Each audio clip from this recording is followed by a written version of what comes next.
For more than a decade, Saturdays and Illegal Curve have been synonymous with one another. With insight, analysis, and interviews regarding the Winnipeg Jets, the Manitoba Moose, and all around the NHL, here are Dave Minuk, Ezra Ginsburg, and your host, Drew Mandel. The Illegal Curve Hockey Show starts now.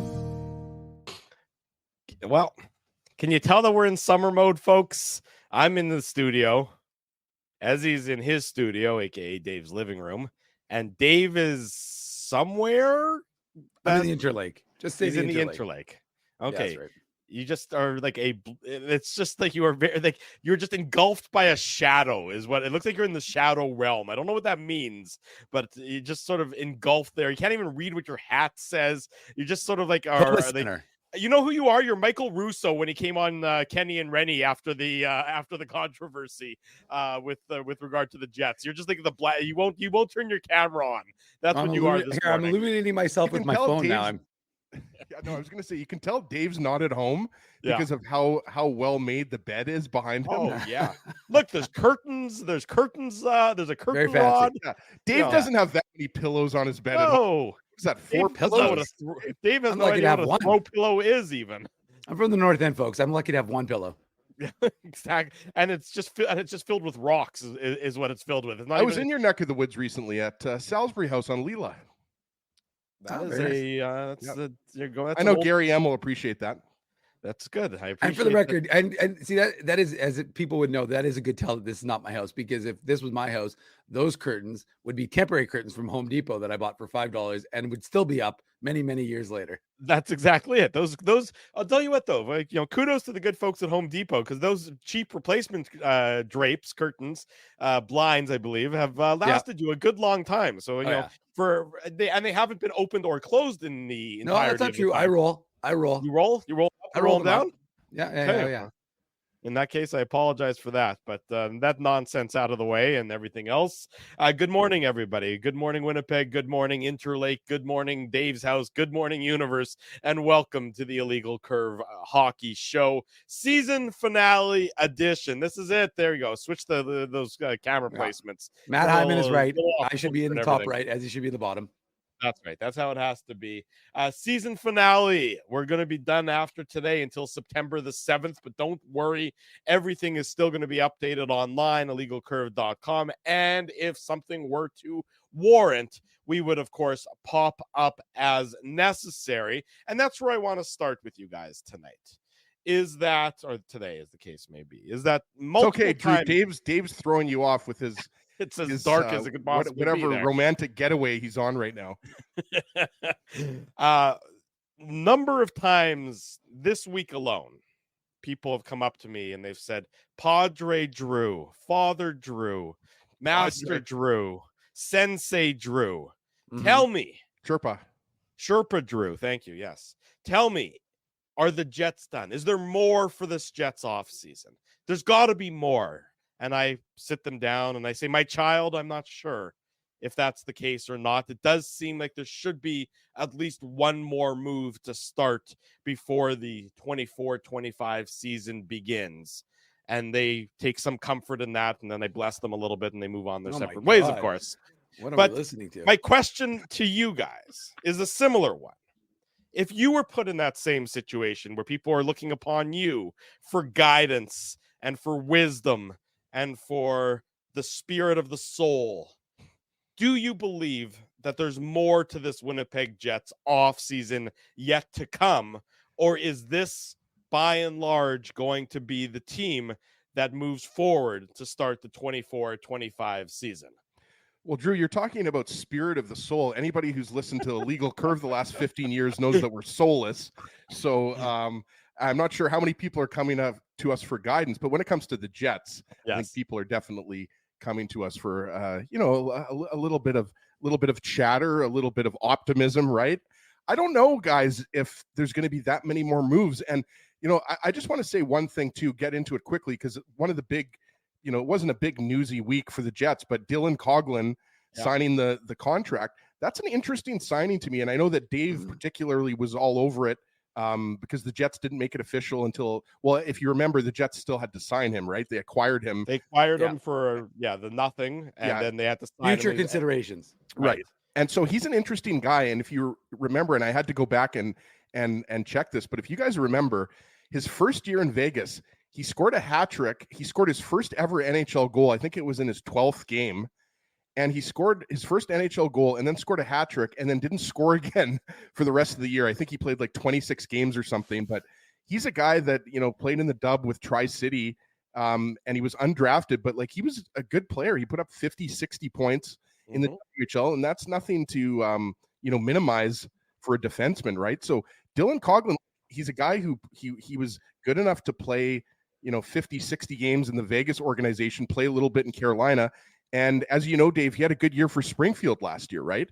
So he's a guy that I don't think anybody is saying. I'm not saying Dylan Coghlan's going to be a top 6 defenseman for the Jets. I'm just saying when you throw in Hayden Fleury, now they've replaced some of that offense that they lost when Kyle Capobianco signed with another team. I forget who he signed with, but their depth. I mean, Dallas, look, they are good depth signings, is what I'm saying, and that's an exactly. intriguing one to me because something we talked a lot about last year is that the Jets really didn't have any injuries aside from Ville Heinola on the back end. So if you get into some injuries, it's important to have Hayden Fleury, Dylan Coghlan, these are bona fide NHL defensemen with combined hundreds of games of experience. So even though I won't be surprised if those guys play significant minutes for the Moose, I just think I think Chevy's done a nice job of kind of restocking the AHL cupboard. And specifically what I'm getting to is a lot of people think there might be this other trade coming on the back end. I don't necessarily see that. I think Brendan Dillon is the only defenseman that you don't have that was on last year's team.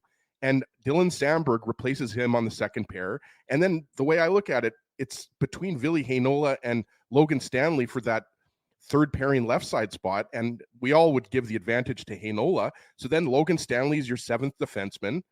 And then, you've got Hayden Fleury and Dylan Coghlan as kind of your 8-9, right? So to go kind of back to your original question, Drew, I don't think there's going to be that many major moves. I mean, the obvious one would be a Rutger McGroarty trade or a Nikolai Ehlers trade, but it's so hard to tell if that's going to happen this summer. Well, I would say from my perspective, the Ehlers trade and the possibility thereof at this point to me would be a shocking turn of events. I just don't see that occurring given the comments from Scott Arniel, given just that it's now July 13th. Big trades involving, top 6 pieces generally don't happen at this point. So to me, again, it's pointing at Rutger McGroarty and that unknown situation and the question marks that still are floating around there as where that as to the piece that would be involved if the Jets were to make another move to improve ahead of next year. Dave, sitting there in the dark, do you where are your thoughts on this one? Well, I'm with Ez in that regard. I think that the truth is that I think that the Jets bought low on Dylan Coghlan. So I like that move. I mean, you acquire him for essentially nothing. You sign him, so he's one of your 50 contracts. That's really the cost. You're augmenting potentially your AHL group, which as he points out, lost Kyle Capobianco, who produced a lot offensively. Won't have Ville Heinola. So you're going to need someone to replace some of that offense. Moose seem to have some potential there. So and as he's right, you also can't assume that your defensive group is going to be as healthy as the Jets was last year. So you need to have some guys who can step up and potentially, step into new roles. I don't see it. I mean, it's weird though. This week, I'm sure you guys are seeing it as well. Like, I can't get over how many articles I've read. They're all crap, but like how many articles I've read saying like Jets tied to this guy, like Travis Konechny is apparently being traded to Winnipeg. Like, it's amazing to me how many guys have been connected, and how many articles are being written. The Islanders, the Habs, there's all these reports, and I'm just like, and they're based on the most bizarre, like, oh, some source out of Slovakia is saying this, and therefore it like snowballs into all these conversations. I agree, Drew. It does seem unlikely that you'll see something like an Ehlers deal in July. It seems unlikely. It's again, we're of the. I mean, I shouldn't say we, but I'm of the mind that when the trade deadline passed, not trade deadline, like when free agency passed, and the draft passed, and all of this stuff had passed, it seemed more likely he's going to get an extension with Winnipeg than he was to be dealt. Now, McGroarty, of course, different situation, different story. a little bit bizarre. Like, that narrative has kind of continued to be rather pervasive. The one, that's kind of out there in terms of him not wanting to, go to the AHL, that sort of thing. We'll see how that goes with him, but I could see that one happening if Chevy gets an offer that he can't refuse, right, Ezzy? But ultimately, the Ehlers one seems very unlikely in July, August, when we know that it's possible Dave just froze in the middle of his comment, I think there, Mr. Ginsburg. Yeah, I'm not sure what's going on in the Interlake right now, but Dave is frozen. Yeah, if it's anything like Winnipeg, it's a little stormy this morning, so that might have there was something quite to do with quite a bit of thunder. And as we wait for Dave to come back, I just want to go back. I actually think he's never looked better, to be perfectly honest. Frozen in that corner there. I mean, I think that's a good look for him. He does look really good. Yeah, let's just keep him like that for the rest of the show. I was going to say, basically, it's Weekend at Bernie's style at this point in time. He looks pretty stuffed as a mannequin now. Anyways, Dave will maybe or maybe not rejoin us depending on what's happening there. But look, I mean, how much stock do you put into the articles, Ezzy? Don Lucian of The Athletic earlier this week, ranked all the teams in the NHL and how they've improved or gotten weaker since the end of the season. And he has the Jets as the team that has weakened itself the most, or has become far weaker than it was. 32nd of 32 teams in the NHL, according to his rating scale, and whatever stock you put into his rating scale. Kind of harsh. Is can be debated, but he says that there's no team that's had a worse offseason than the Winnipeg Jets based on his comments. There, you're back. Has he seen what Buffalo's done? Well, I mean, he's got his rating scale. He plugs the numbers in and he spits out a formula. Yeah. And again, I'm not. No, I like Dom. I like Dom. He's a talented guy. I mean, I don't put any stock into that, to be honest with you. I mean, it goes back to what we said before, guys, right? Like, the only real significant piece that you've lost from your roster that wasn't a trade deadline acquisition is Brendan Dillon, right? Like, yes, you didn't re-sign Sean Monahan or Tyler Toffoli, but you didn't have those guys for the majority of the season, right? So, I mean, if those guys aren't on the lineup, Cole Perfetti and David Gustafson are in the lineup. And that's the way I look at this year's team. Like, Cole Perfetti, I'm expecting big things. I think Dave and Drew are expecting big things. Most Jets fans are. I think last year there were some serious growing pains with Cole Perfetti. I don't expect to see Cole Perfetti as a healthy scratch next year. I don't see that based on his pedigree, right? I think he's going to take a step forward. I think obviously, you still have some concerns about that right side, but I got to tell you guys, I was thinking the other day, like, Ville Heinola and Neil Pionk, if that's your third pair, because I do think Colin Miller can play second pair minutes. I really do. I think he's done that before. I think it's been a long time since he's done that, though. Well, I mean, yeah, sure. But I mean, I'm just saying, like, if your options, Drew, are between Colin Miller and Neil Pionk, and Colin Miller's playing better, I think you play Colin Miller on that second pair with Dylan Samberg. All I'm saying is that if your third pair is Heinola and Pionk, because let's be honest, guys, Heinola is going to need to be sheltered next year a little bit. Like, I realize he's, a first-round pick, and a lot of Jets fans are excited to see what he can do next year. But Ville Heinola is not going to step right into a second pairing role. It's just not going to happen, right? So I think that the defense, even though, look, the Jets' defense is not perfect right now, but I do think the Colin Miller signing, was one of the most underrated signings. This is a solid NHL defenseman that we can debate whether he's a second pair guy or a third pair guy, but he's a bona fide NHL defenseman. So he fits in there on the right side, right? So I think that, even though you might have some concerns about 2C, I don't have as many concerns about 2C as other people do, because whether you have Cole Perfetti or Vlad Nemesnikov in that role, I mean, look, like, some people think that the Perfetti is better suited as a winger at the NHL level. I still think that the Jets and Perfetti want him to work as the 2C. I just don't have as many concerns about this lineup. Like, I'm not saying the Jets are the Stanley Cup favorite right now, but I think, you make, if you realize that you're weak in a certain area, that's when you make trades in season, right? Like, I just don't know, Dave, if there's anything on the free agent market. Like, I don't see the Jets are trading necessarily Ehlers for a top pairing right side defenseman, because I honestly don't know if there's a trade out there like that. Yeah, I mean, I agree with you. As it's not easy to say, just you don't just find those guys. They don't just grow on trees, and most teams aren't willing to just part with them.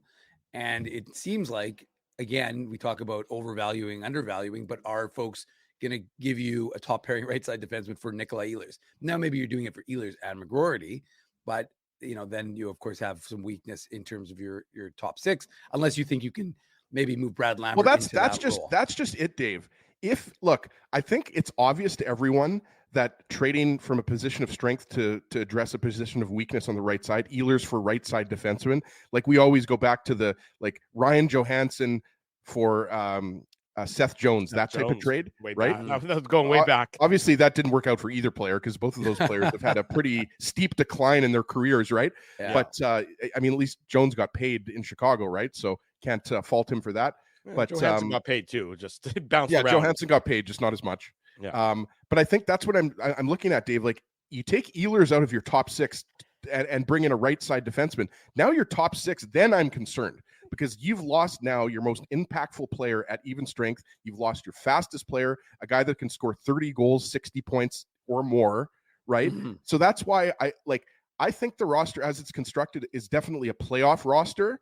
But I definitely wouldn't say that this roster is better than it was last year because think about it. Prior to the trade deadline, the Jets had to acquire Tyler Toffoli to address a perceived weakness in their top six. They had to acquire Sean Monahan to address a perceived weakness up the middle, right? So I would agree with Ezzy. I would agree with you that the forward group is not where my concerns lie. I mean, the forward group has this very similar depth than that it had as last year. I do also believe that Cole Perfetti is even going to build upon last year, and certainly with Scott Arniel instead of Rick Bowness as the head coach, I think that'll be a boon for Cole Perfetti, I believe, as well. So I think that again, not necessarily the top six or the forward group at playoff time, but the forward group at the start of the year or, the October, November, December forward group when the Jets were clicking and playing some of their best hockey, I think is still there.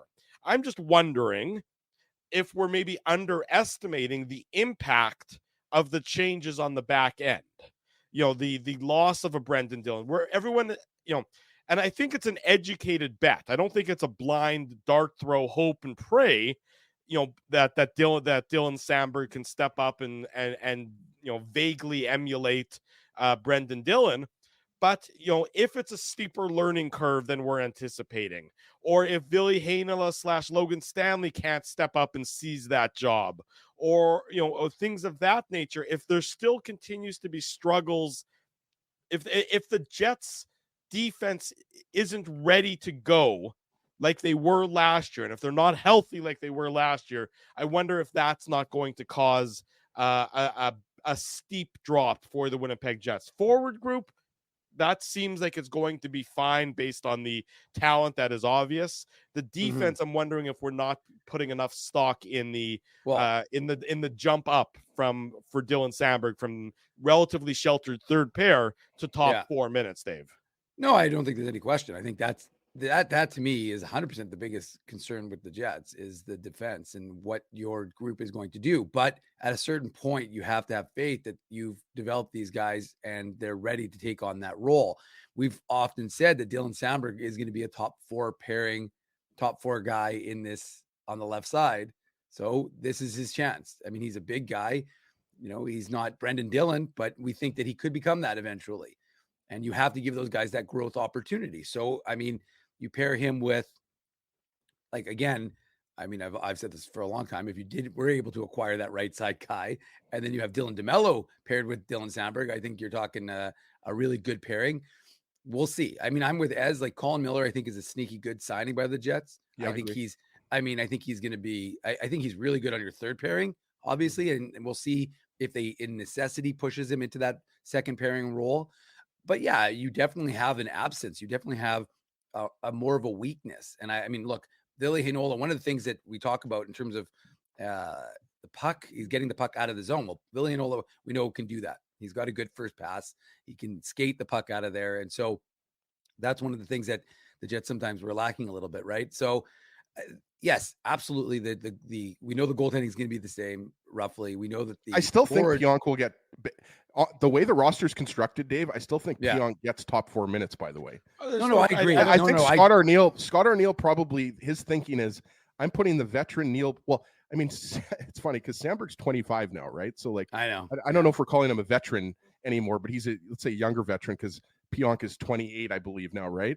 So I think Sandberg and Pionk is probably like, if I had to make a guess what the opening night roster would be, it would be obviously Morrissey, DeMello on your top pair, Sandberg, Pionk, and then you've got Heinola and Miller, because Miller is that veteran, very smart defenseman. And he pairs well with Heinola. He pairs well with Heinola, and then Logan Stanley is your 7th defenseman. That's the way I see it right now. And I know a lot of people are underwhelmed by that, but really, I mean, it's the same group as last year, except you're bumping up Sandberg to the second pair and you're inserting Heinola. And Dave has watched Heinola much more than I have at the AHL level. I've watched him a little bit, and I know a lot of Jets fans have. I think Heinola is absolutely ready. When I watched Heinola, he was by far the best. If he's not ready player. now, when is he going to be ready? Exactly. I mean, so I think I don't look, Drew. I don't think Heinola is going to come in and score 60 points and win the Calder Trophy. I don't necessarily think that's going to happen, but I do have confidence that Heinola can step into a third pairing role, play 12, 14, 15 minutes a game and be fine. And I also think Sandberg. You guys know how high I am on Sandberg. I think he's going to be fine in a second pairing role. Yeah, I really do. I'm not saying, Drew, that it's going to be flawless. Mm-hmm. And I think you make a good point. Like, should we have some concerns if, look, the Jets are now really young on the left side and they've lost. Brendan Dillon is a really solid defenseman. There's a reason why the Devils snatched him up, right? Even though he's 33, 34 years old, I mean, Dillon was a sought after commodity. He's still a really good defenseman. So do I think that, a couple years from now, his play is going to decline? Probably, because that's what happens with defensemen. But I'm not as concerned about the Jets defense as some people are. I don't think it's the best group in the NHL, but I still think I would say it's like, above average group of defensemen.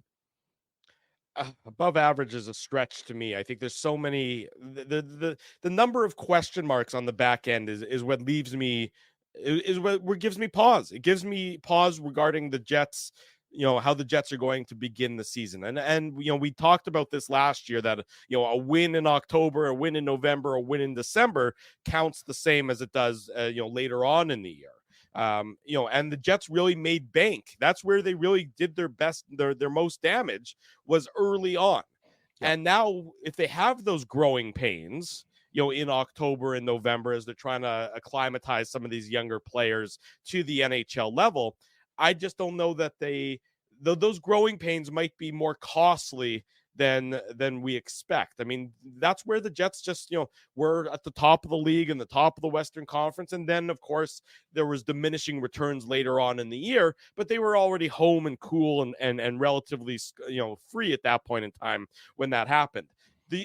It's going to be much more of a battle, and the Jets are going to have to scratch and claw more next year than I think they did this past year, simply because of the adjustments and the time it's going to take to get some of those players. Doesn't it? And also how much better the Central Division is. Oh, the Central Division's way better. Way better. Look at like Utah. I don't think anybody thinks that Utah is the best team in the Central Division, but now they've improved significantly, especially on the back end, right? Yeah. Bringing in Sergachev, bringing in John Marino, right? Everybody knows that Bill Armstrong has been active, right? But then you also look at Nashville. I mean, Nashville was a pest in the Central Division last year. Remember the run they had in the second half of the season, right? Yeah. Chicago.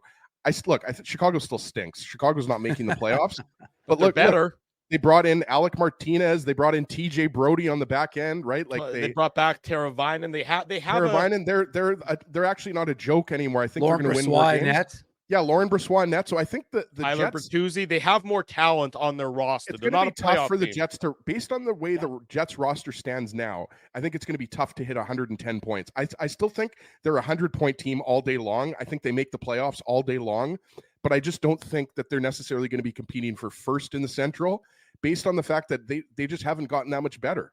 Like, if anything, they've gotten a little bit worse. It does feel a lot like, if you guys remember, after the first playoff run in 2015, when they decided to go younger with their forwards and take a kind of a step back, but say, listen, like, we know we're going to have some growing pains with our group, but we're willing to do that because we think long term it'll be beneficial to us. And we, of course, saw what they did in 17-18. So it kind of has that feel a little bit, Drew, where they're like, okay, listen, we're going to let Dylan Sandberg take his lumps at second pairing. We're going to let Ville Heinola take his lumps, and become a full-time NHLer, or Logan Stanley, or whomever steps up. And quite frankly, folks, we don't determine that here on this show. We don't determine, that through articles. The players will determine that through their summer training and how they do at training camp. So that's why, like I said, Drew, it was funny because I know I was frozen for that section when you talked about the 32 or the prediction piece Dom by Lucian's The Athletic. article on The Athletic. Yeah. But and I linked it, but it's like, come on, seriously, we're talking about this in July. So many different factors can happen. No, of course. But I'm just saying, so again, like I said, there's so many factors. We'll see what guys look like Ville Heinola. Nobody expected Ville Heinola to be as good as he was coming into last year's training camp, other than maybe if you listen to his media availability at the end of the season when he said, I'm going to have a big summer. But my point is that guys will have good summers. We'll see if they're ready to take the next step and become that everyday NHLer. There you go. Much more Jets talk to come on this Saturday morning edition, the season finale edition of the Illegal Curve Hockey Show. Jeff Hamilton going to join us next, and Tyrell Bauer in 1 hour's time. We talked to him about his recent time on ice with both Matt Rempe and Georges Laraque. Much more to come. Don't go anywhere. The Hammer, he joins us next, Jeff Hamilton. It's a Saturday morning. It's the Illegal Curve Hockey Show. Bottom of the hour, there's a beautiful bedroom. No Dave, never looked better. And here's even somebody better looking than Dave's bedroom. Jeff Hamilton of the Winnipeg Free Press joins us this morning on the Illegal Curve what an Hockey intro, Show. Jeff? I was hoping to address, Dave's setting, bringing us into the where the magic happens, but I guess that's a hotel room. I thought that was more of his, his kingdom there, but that's awesome.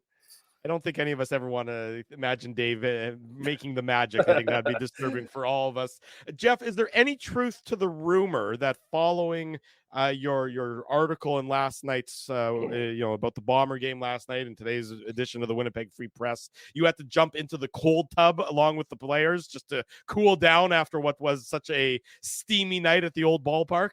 Yeah, what a shootout. I mean, even after the first quarter, it looked like it was going to be a snooze fest, or another kickers duel, as we saw much of in that week 4 meeting. But it definitely didn't turn into that. Anyone who's into the gambling side of things, I think the over under was 47 points, and it was locked at 46 at the break. So yeah, it was quite the game, especially when you consider the biggest issue for Winnipeg, leading up to that point was the play of their offense. Well, their offense, definitely got things done. I think that, mistakes all over the place, but when you can be on the right side of a 41-37 affair, I think it's I think the cold tub's appropriate. It was like the best of the CFL, a little bit sloppy, a lot chaotic, fireworks, sort of old school. You don't necessarily comes see down to the last minute. It was, I agree with Hammer. That was, I just watched the game at home, and I mean, it was back and forth. Ontario Wilson, Jeff, I'm not sure where that came from, but 13 catches, 200 yards, just incredible. But you're right. That was the best of the CFL, Drew, for sure. It was one of those games where something weird happened every 5 or 10 plays. It was just whether it was just an odd penalty or just a weird moment in the game. It just felt like it was trucking along. And as for Ontario Wilson, I mean, I guess that's what Mike O'Shea was referring to when he was talking about all that talented, rookie receivers that he had that we hadn't seen. It was interesting because, I mentioned Zach Collaros, 2 weeks ago against Calgary, didn't even look in Wilson's direction. And in this case, I mean, I think guys, I think it's probably an early proclamation, but we might have, the Bombers' number one target, because it was, it was 201 yards. It was 13 catches, and they all look crisp. It was just, it was like this was a guy who was dialed in, and that's great news for the Winnipeg Blue Bombers, because when you have Kenny Lawler, probably returning in a couple weeks, and Dalton Schoen, who will be out for the rest of the season, you need someone to step up, and wow, did Wilson step up in a big way. He certainly did. We won't talk about the porous defense that the Bombers demonstrated, but it was certainly an entertaining game last night. One of the better ones in recent memory that comes to mind. So many of the Bombers' victories over the last number of years have been one-sided affairs, which is nothing to apologize for at all. But a back and forth, old-style 1980s shootout sort of felt that way last night and was definitely entertaining. Jeff Hamilton of the Winnipeg Free Press, our guest this morning here on the Illegal Curve Hockey Show. And of course, we would, of course, touch on the Bombers, but primarily we brought you on to talk about the Jets as we do on the show, Hammer. Right and I asked Dave and I asked Ezzy this, to start the show about, 35 minutes ago or so. Is there another move for the Jets from your perspective still to come this offseason? Is there something else that you think is going to happen? Or do you think by and large, forget about a depth piece here or a depth piece here, a guy who might be, primarily slotted for the Moose or whatever. Do you think that this is the starting roster for the 24-25 season for the Jets? I don't. I mean, I'm not saying it won't be the case. I mean, we've seen fireworks over the summer, and we've seen, Kevin Cheveldayoff stand pat. And I just think when you consider some of the pieces, I mean, especially when you look at last summer, right? I mean, everybody had Connor Hellebuyck being traded. Everybody had Mark Scheifele being traded. And that wasn't bad intel for a very long time. So, it was, both of those guys were on the trading block. And then, things happen. You look at, how you want to approach the future. You look at the market, you look at what you're being offered, and you make a decision. And both guys are now starting the first of a 7-year pact this season. So, it's not so much that I think it's definitely going to happen, but when you factor in the Rutger McGroarty situation and the timeline there, and what value he might have at this point versus another point in the future, and you look at Nikolai Ehlers and whether or not he wants to return full for another extension here. Those are just two pieces that are pretty solid pieces to take to the market, and whether or not that turns into a top end defenseman. I'm with I think, as you say, I don't think you're getting a top right-handed D-man for Nikolai Ehlers, but maybe there's a package there with both of those players. I think there's a lot of opportunity there. Whether or not it happens, I think if you're a Jets fan, I think you want something to happen. I don't know if I'm, as rosy as is for next season with this roster. I think there's a lot of holes with this group. I think what's not being really taken into consideration is, yes, Scott Arniel is, a familiar face, but he's in a completely different role as head coach. I don't know the exact dynamic there, but assistant coaches have a complete, in almost every case, have a completely different role than the head coach. They get to kind of top guy. Exactly. And so we'll see what happens with that. I mean, Brad Lauer's gone, so it's not like it's the same coaching staff coming back. There's new faces. There's two members of the staff. How is that going to gel with the players? Like how much coach, what is the Rick Bowness effect? And with him being gone, what does that mean for this group? So I just, I think you need to bring in, I don't think you need to necessarily make some big splash. I think the Jets, you look at what they were able to accomplish last year. I mean, they are bringing a lot of that team back. You're expecting guys to, take that extra step. Obviously, guys like Cole Perfetti, even guys like, Gabriel Velarde. I mean, you want them to continue growing in their games and evolving. Dylan Samberg, there's almost everybody on that roster really has the ability to take an extra step. So, I think if you're factoring that in, maybe you go into the season and address or assess then and see what you might need after that. But I do think, if you're going to compete with the top end teams in the Central and top end teams in the West, I just don't know if it's the roster you're looking at today and thinking, okay, this is a team that's going to battle for top spot or even in the top, few.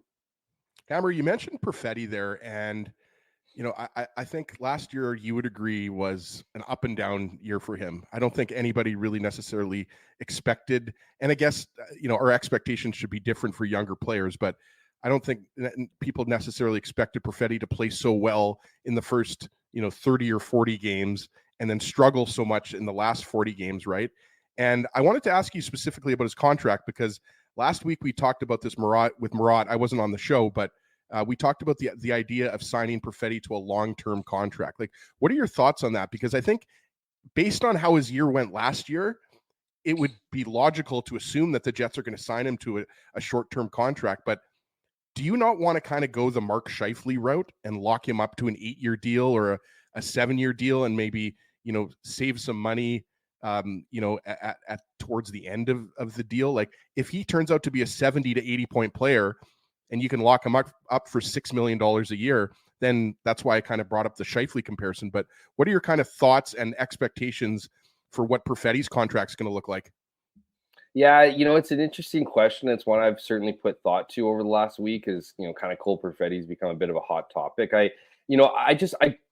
Yeah, if you're the Winnipeg Jets, I mean, you'd want to lock him up to a long-term deal at the value he has right now. I mean, if you're Cole Perfetti, why would you ink a long-term deal? And I mean, are we really looking at Cole Perfetti as a $6 million a year player on an 8-year term right now? Like, is that, would that be a slam dunk deal for the Winnipeg Jets? It sounds like a pretty good one, but I don't know. That's also a lot of money, to invest in a player who still has, a lot of growing to do. And if I'm Cole Perfetti and I believe that I'm obviously capable of more than I've contributed, I'd take the bridge deal and then I'd look at what the future goes. I just don't think it makes much sense for Cole Perfetti to negotiate with what he has right now. I mean, this is a guy who, couldn't get into the lineup at the end of the season, was still hovering around a 20 goal season, right? I mean, that's 19, a pretty 19. And and that was, if you look at it, I don't know the exact stretch of games and the exact amount of points, but I mean, you can look at something like 50% of his points at least were done over like a 2-month stretch, right? Like, he kind of was playing out of his boots. So do you, as the Winnipeg Jets, I mean, these are all the things you take into consideration. Are you worried that he's going to be a 30-goal scorer next year with the opportunity that he gets, right? I mean, and then you start talking 30-goal seasons, you start talking Kyle Connor figures, right? And then, do you want to, but if I'm Winnipeg right now, if I'm looking to lock him up at a long-term deal, I think I'm starting fairly low. Like, I'm looking at 5.5 for him for a long-term deal. And I think that, he might look at that and scoff, but he might look at that and go, wow, look at my career so far. Like, and this is kind of the situation that Mark Scheifele was in, but Mark Scheifele was rising. Mark Scheifele was being considered one of the best centermen in the NHL at that point in time. Like, obviously a disgraced name right now, but Mike Babcock at that point in time was, the lead, was coaching Team Canada, was obviously the coach of the Toronto Maple Leafs, and he referred to Mark Scheifele as one of the best, centermen in the league. And so, I think Mark would have been kicking himself for signing that deal, because had he bet on himself, he'd be making a lot more. Now, is Cole Perfetti in that conversation? No one is looking at Cole Perfetti. No one is even looking at Cole Perfetti as a centerman, period, let alone one of the top centermen in the league. So what is his value at this point? And if you're the Winnipeg Jets, you're looking at him and, you're believing there's good things, to come. He's a good kid.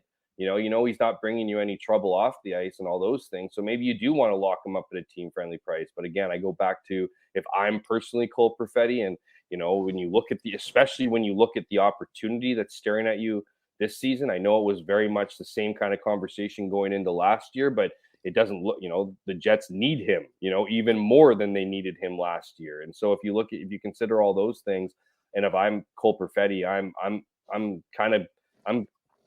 banking on myself, gambling on myself. You also have to take into consideration that he's had a lot of injuries, right, so far in his career, and that really does scare people. And I think that, again, that was a situation with Mark Scheifele. I think he was worried about the years it took him to get into the NHL, and then you're staring at a $50 million, and you're not extrapolating that over 8 years, and you're not taking into consideration what guys in your value are making or are going to make down the line, and you want to lock that in. And I think that probably is a fascinating situation for Cole Perfetti this offseason, is to really have that courage to believe in yourself and know that if you can put in what you believe you can put in over the next years, the numbers probably starting at a lot higher than 5.5-6 million a season. Jeff Hamilton, our guest Saturday morning. It's the Illegal Curve Hockey Show, live on all of our social media platforms. You know, Jeff, before the Jets acquired Sean Monahan last year, they were 30, 12, and 5. It's a pretty good record. They didn't have a 2C. You know, we were talking about the 2C situation and everybody's panicking this year. They don't have a 2C. They did pretty well without the 2C and then acquired one that Drew's mentioned that, you know, you don't need to necessarily go in. So do you think that situation is maybe a little bit being overblown? Because look at how Winnipeg did last year without that 2C. There was nobody in training camp. And again, there was uncertainty. Would it be Vlad Domestikov? Would it be Cole Perfetti? Maybe Gabriel Velarde? But instead, you see what the Jets were able to do last year without that 2C in place before they acquired Sean Monahan. I think if you're Jets management, you might not be as freaked out that you don't have, you know, the depth that you want down the middle. We all know how important it is, center depth. I mean, everybody who has it brags about it. Everybody who doesn't have it talks about how they want it. You know, it's not like it's, you know, I think it's a good point, Dave. I think you can look at last season. You can look at, you know, then you have to consider the defensive effort, right? And I don't mean just from the blue line. I mean from the entire team, from the goalie on out. And if you want to look directly at the personnel on the blue line, I mean, that's taken a hit. Is that, you know, was that record you mentioned, was that because of a strong defensive effort, or was it because they were able to get the most out of guys like Vlad Domestikov at center? I mean, can you ask Vlad Domestikov for another, you know, kind of versatile season? Yeah, maybe, possibly, but I also think you know, we all know how the strength comes out down the middle, and you know, while it is something you can look back on last year and you know, not just make the argument that the Jets survived, that they actually thrived throughout that process. I think you know, I think when it comes down to it, when it matters the most in the playoffs, I mean, who cares what your record was in the regular season? You're going to need that depth in the playoffs, and we've seen that in the playoffs where, you know, the deeper teams with the, you know, there's no coincidence that the teams with strong goaltending and the teams with strong center depth are the ones that you know, find themselves deep into the playoffs. And you know, I think the Jets need to figure out who that centerman is. They need to, I think they have options in-house. It's just about finding the right mix and the right chemistry within this group. Jeff, what are fair expectations for Brad Lambert for this upcoming season? I mean, it seems like he's going to be a member of the Winnipeg Jets, assuming he comes to training camp having prepared for that role. Then it seems as though that the writing is on the wall for that. He was, you know, certainly a centerpiece at the recently concluded development camp. So what are fair expectations for Brad Lambert in what is expected to be his first major stint at the NHL level? You know, I think it's foolish, you know, Drew, to necessarily put certain expectations on points, right? Or like how many, you know, like he should be a 30 goal guy this year if given the right opportunity. Like, you know, I think he's got the potential for it. I know the Winnipeg Jets are incredibly high on Brad Lambert. Like, he's a guy that is untouchable when it comes to trades. I know I know they think he's ready. I think he fits that model that they've been, you know, kind of pushing here, you know, since the arrival of the Jets, that development model. I think he's kind of risen to the point where, yes, he's going to have not just a shot here. I think he's got an opportunity to be a, you know, pivotal player here. And I think that's the exciting part about this year, is that, you know, while it was kind of all about winning last season and veteran presence and stocking up, you know, guys like Monahan and Tyler Toffoli, and that's what good teams do, you know, no doubt about it. But good teams also let their youth movement come in and flourish. And I think that's the one thing that's been kind of missing here in Winnipeg is, and I'm not suggesting a changing of the guard, because it just won't happen with Mark Scheifele and you know, Connor Hellebuck being obviously leaders, and, you know, Josh Morrissey and the rest of those guys who are under contract for years now. But I do think the youth movement needs to come. And I think, I forget who made the comment, maybe it was you, Dave, maybe as about 2015, where they kind of threw the keys.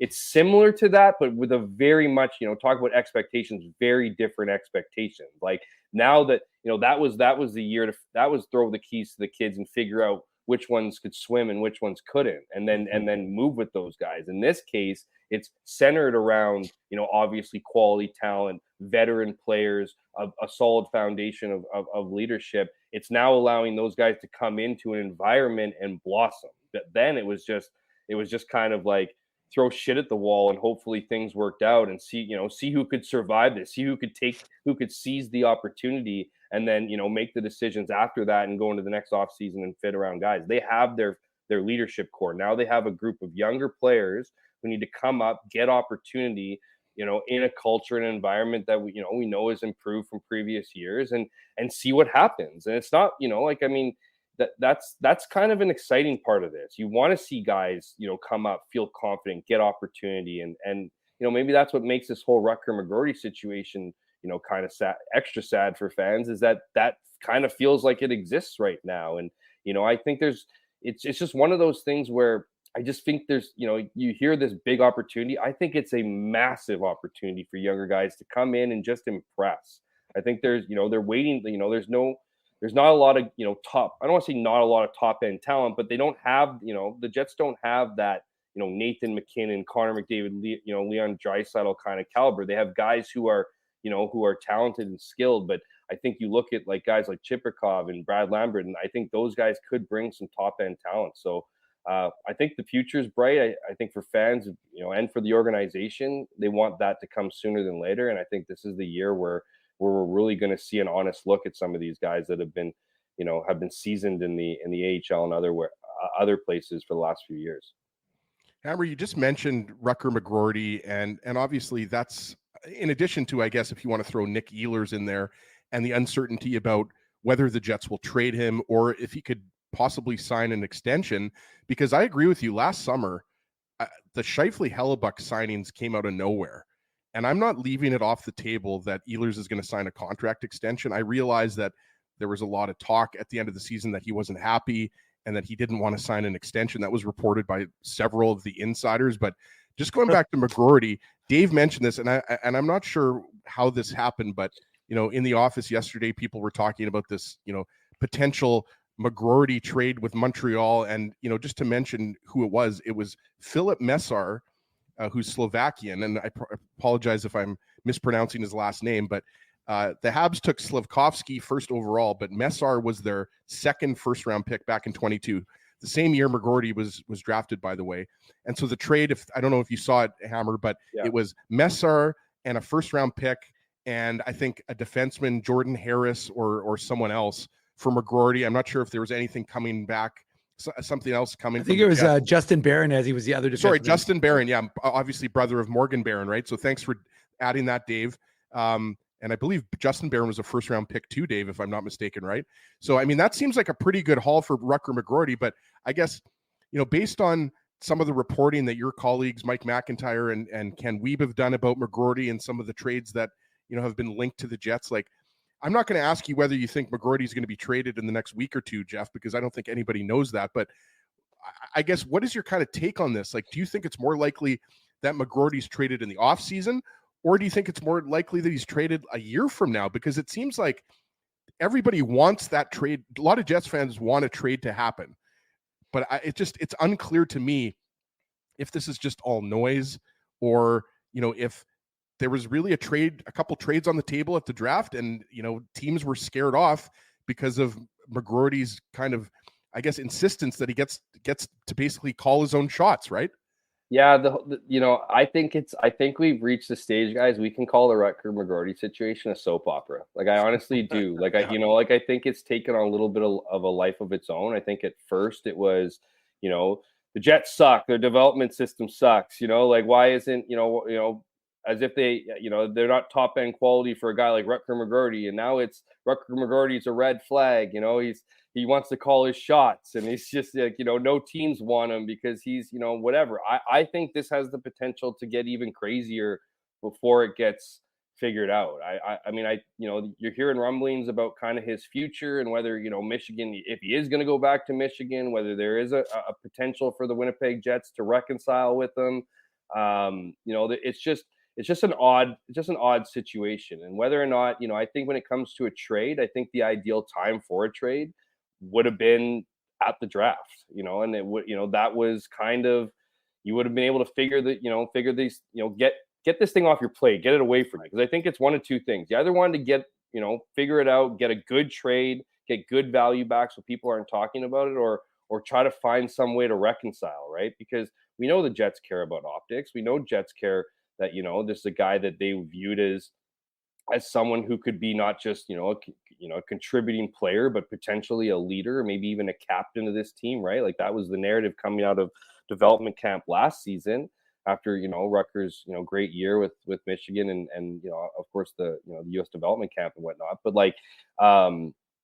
I just, it's just so odd to me. And, it's one of those things where, the truth lies somewhere in the middle of all this. I'd love to know like exactly what Rutger McGroarty's thinking as far as, maybe he just doesn't want to come to Winnipeg. Maybe he just wants to live in the US, right? Like maybe it has nothing to do with opportunity and development. And this is the way you have to approach it, right? To come across as a guy who, isn't, shitting on a Canadian market, right? We all know what happens when, what happens when you kind of turn away, a la Eric Lindros with Quebec all those years ago, like it's not one of those things that people take kindly in these kind of markets. So I honestly think that anything is possible with this. I honestly think that Rutger McGroarty could become a Winnipeg Jet after all said and done. I do think that he could be traded as early as next week. I just think it's wide open here. It's a fluid situation, and like most of us, I think wait for that information to come out and get the full story, because I do think it's a lot more than just simply wanting to play in the NHL. Everybody who comes from a program or is a highly touted player doesn't want to play in the AHL.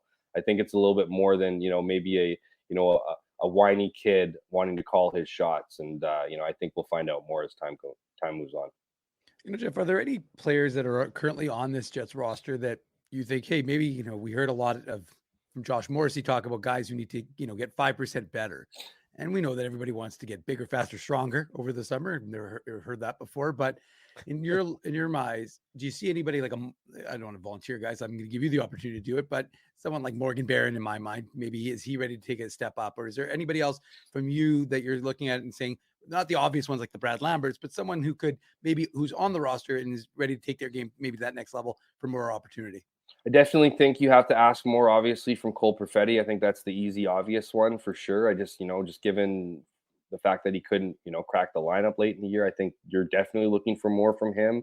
I do think you can look for more from Gabriel Vilardi, and that's not picking on Vilardi. That's saying he's a great player. I think he's a better player than I imagined he was when he came over in the I agree with that, Hammer. It was just he was injured lots, right? If he can have and I'm not blaming him for getting injured, but if he can remain healthy this year, I think that's one of the areas you can look at and go, okay, this is a guy that we can expect more from, right? Just based on games played and opportunity here. We all saw how the power play kind of derailed when Vilardi was injured. So, if he can, have a strong offseason, come back, be, can stay away from sick bay, I think that could go a long way.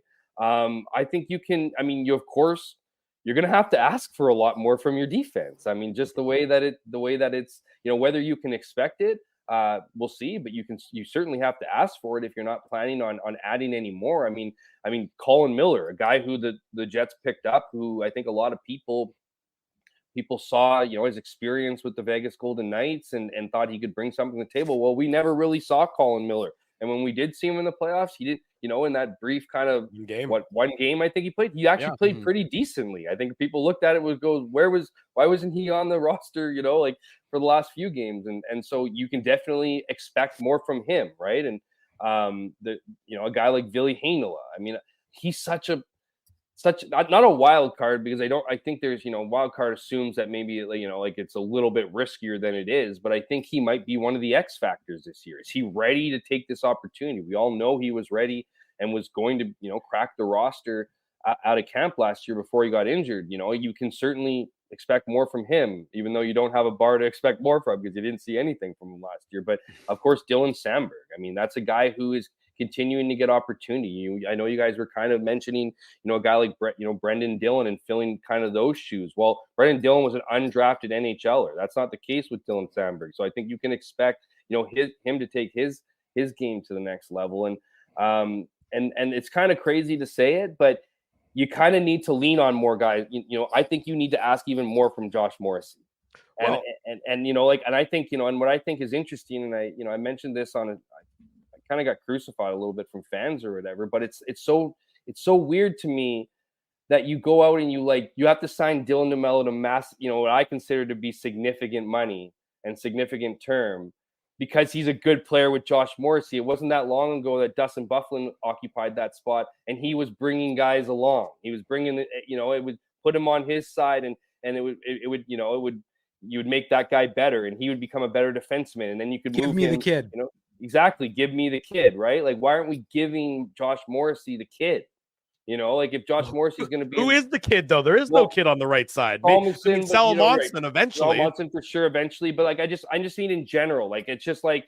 But you're right, there is no kid there now. But at the same time, I just think it's not a shot against Josh Morrissey. It's just I think you can expect more from him, and because I think he's the kind of guy who can give you more, even though he's been incredible over the last couple of years. It's he's not the top of my list, obviously, of asking for more. If you can get exactly what you've been getting from Josh Morrissey, that's pretty good. So. Well, to your point, Jeff, and we'll this will be the last one. To your point there, I mean, it was at the end of the season last year and the end of season media availabilities that the leadership group talked about needing to be able to find another 10% to grow this offseason. And I always found those comments to be interesting because if you think about this past year and sort of the key members of the Jets, the Morrisseys, the Hellebucks, the Lowrys, the Scheifeleys, it seemed, and these aren't guys who are getting any younger, it seemed hard to believe that they had 10% more to improve upon in the offseason. And I think that, to me, is going to be one of the most interesting storylines, at least to start this year, to see if those guys were able to have their actions match their words about getting that 10% better. Absolutely. And I think that's kind of the concern with the Winnipeg Jets right now is how much more can you ask out of their top end guys who are starting their back nine of their careers, right? Can you expect Mark Scheifele to get better and better every year? I think if you can get what you've been getting from him, particularly last season, you're laughing, but I don't know if you can expect more. Maybe you can. I think Mark Scheifele is the kind of guy who will expect more from himself, but whether or not you can get that out of him, we'll see. I mean, the same thing for Kyle Connor, right? I mean, Kyle Connor's a guy that, he's such a weapon, right? I mean, he's a guy who can change his evening in literally one shift, it's just, he's that kind of skilled player, but you need more consistency out of him. There's far too many occasions last season where he was just whiffing his stick, where his defensive side of his game just wasn't where it needs to be. So I think you can certainly ask more from him. Whether you can get more from him, we'll see, without kind of giving up some of that offensive prowess. But I think this team has a lot of pieces that you can be excited about. I also think this is a group that looks a lot the same as previous years, and can we expect them to continue to grow and move on? I mean, I don't think let's put it this way, guys. Nobody at this point last year, nobody was expecting the Winnipeg Jets to be the defensive juggernaut that they were. No one had them.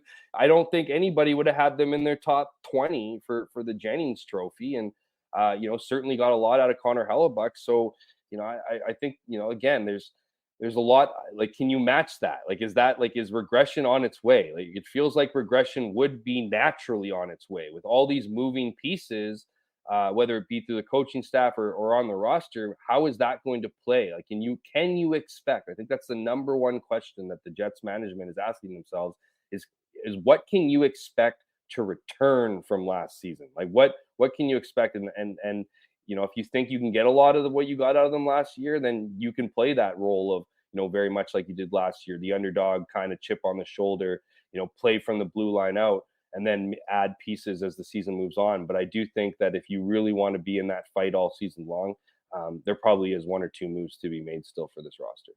What's coming up this week on CFL 110, Jeff? Tell the audience, what can they look forward to on CFL 110 and in your writings in the Free Press? So we're only two games into the weekend sked, and there's going to be more drama. That's the beauty of the CFL, man. Something stupid happens every game, whether it's a player does something wild performance-wise or anything else. We'll just have the top stories, man. I mean, we'll chop it up. It's been a really cool thing to do with Huss, an opportunity to kind of bring out some of those top wacky stories from the 3 Down Loop, and it's been a lot of fun. And then same thing in the pages of the Free Press. I'll be diving. Actually, that's not true. I'll be taking this week off. I'll be taking this next week off. I have 10 days off. My colleague Taylor Allen will be in we'll be in Saskatchewan for that game this week, and then I return the next week to get ready for a big matchup with the Bombers in Toronto. So I guess for me, man, not much. You won't be seeing my name, which is kind of nice here for the next little week. I'm sure some viewers are happy with that anyways. Well, we look forward to you enjoy that vacation, the week off that you got, and everything else that you're putting forth for the sports fans here in this fair city. Jeff Hamilton of the Winnipeg Free Press. Read Jeff's recap of last night's Bombers game in the hard copy edition and online at winnipegfreepress.com. Jeff, Amber. thanks, buddy. We'll see you again. Thanks a lot, soon. guys. Really Amber, we have appreciate it, time guys. to go for a beer now. You've got vacation Yeah, time coming off. absolutely. Let's And do it's it. an honor to be on. This is the last show before September. Yeah. You guys really know how to end it hot. I love it. So Yeah. appreciate you having me on. And It is a hot boy summer, Jeff. Enjoy the rest of the show. Take care, guys. See- Thanks, Al. Thanks, buddy. There he goes. Jeff Hamilton joining us this morning on the Illegal Curve Hockey Show. We take another break. Tyrell Bauer at the bottom of the hour. More Jets talk to come. Drew Mandel, Ezra Ginsburg, Dave Minuk. It's the season finale of the Illegal Curve Hockey Show. It rolls on this Saturday morning. Keeping Winnipeg laughing for over 30 years. Rumors, Canada's longest running comedy club, bringing you the biggest laughs from the best comedians on the planet. Jerry Seinfeld, Chris Rock, Jon Stewart, Dennis Miller, Brad Garrett, the greats, and all the up-and-comers too. When was the last time you laughed out loud? Make it a great night out with friends or book your office or birthday party. Even a fundraising event at Rumors. Get all the details and dates on upcoming shows at rumorscomedyclub.com. The game can change just like that. Accidents happen when you aren't protected. So now what? Getting to your injury quickly can make all the difference. Help prevent them from being game changers with Linden Market Dental Center.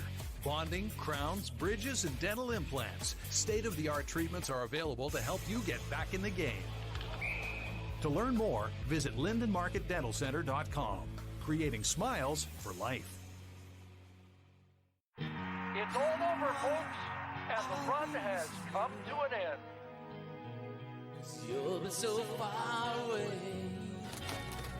A Canadian team hasn't won the Cup in over 30 years. And the Cup will stay south of the border. Maybe it's time we try something different. This playoff season, let's cheer with the fans we've always cheered against. Team up for the Cup at Boston Pizza. We did it again! You're on fire, man. There's power in a handshake. After a great game or great deal, it shows professionalism and respect. Two qualities Zappia Group Realty take pride in. You don't build a business where 95% of your clients are referred by others without honesty, integrity, and total dedication to client satisfaction. To sell your home for more in less time, shake hands with Frank and Mauro Zappia of Zappia Group Realty. Get started at ZappiaGroup.com.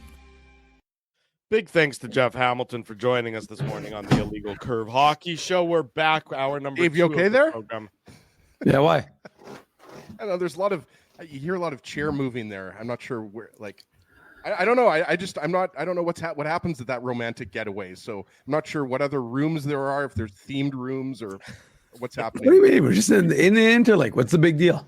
I don't think it's not a theme room and a theme. We're not at I don't think It's a pretty fancy room in there. You're with the drapes and the lamps. As I said, I'm from the Mood, north end. mood is right, Drapes- Dave. Drapes are definitely a little fancy for someone like me, but what else? Yeah. As long as our StreamYard, I keep using them to like whenever I got dirt, like spaghetti on my face, I just use it to clean my face. It's all good. You use the drapes to do that. Yeah. Oh, that makes sense. That's good. Drew, I was we just appreciate. expecting if Dave was going to do the show from there that he would have his silk robe on. I was gonna say maybe a pipe of some sort. You know, really go full on grotto, Hefner in the grotto look for it there, Dave.